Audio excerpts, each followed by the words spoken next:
The Unionist Party was a pre-apartheid South African political party, which contested elections to the Union of South Africa Parliament from the 1910 South African general election until its merger into the South African Party just before the 1921 South African general election. History. In May 1910, the Unionist Party of the Cape Colony merged with the Constitutional Party of the Orange Free State and the Progressives of Transvaal to form the Unionist Party of South Africa. Natal had no political parties before the Union, but some politicians from that province joined the new party. The party was a pro-British conservative party. It favoured the maintenance of a pro-British political culture in South Africa similar to that present in the other white dominions. It was for the protection of South African industries, particularly the mining interests, from foreign competition that would force more unwanted non-white immigration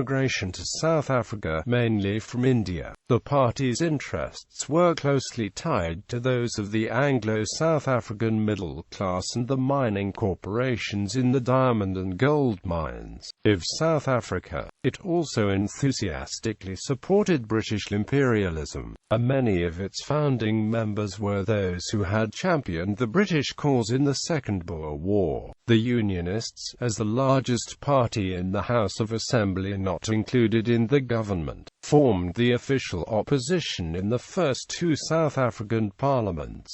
However, after the formation of the National Party in 1914 and the subsequent outbreak of the First World War, the governing South African Party lost its overall parliamentary majority in the South African general election, 1915. The Unionists gave some support to the South African Party government, so it could continue in office as a minority government. In the 1920 general election, both the South African Party and the Unionist Party lost seats. The Unionists, as the third largest group in the new House of Assembly, ceased to be the official opposition. In an article in the Times edition of 5 November 1920, it was explained that when the Third Parliament of the Union met in April last, General Smuts found his party in a minority 41 in a House of 134.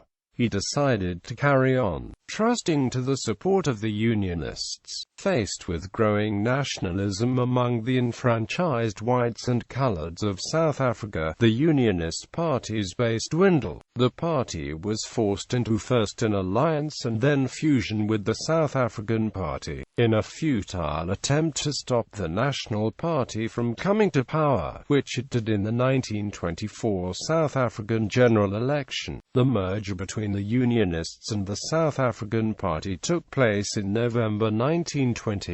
The enlarged party retained the name of the SA Party leaders. The first Unionist Party of South Africa leader, from May 1910, was Leander Starr Jameson. He was created a baronet after the Union of South Africa came into existence and was thereafter known as Sir Leander Starr Jameson. Dr. Jameson was famous as the leader of the ill-fated Jameson raid before the Second Boer War. He had also been Prime Minister of Cape Colony from 1904 to 1908.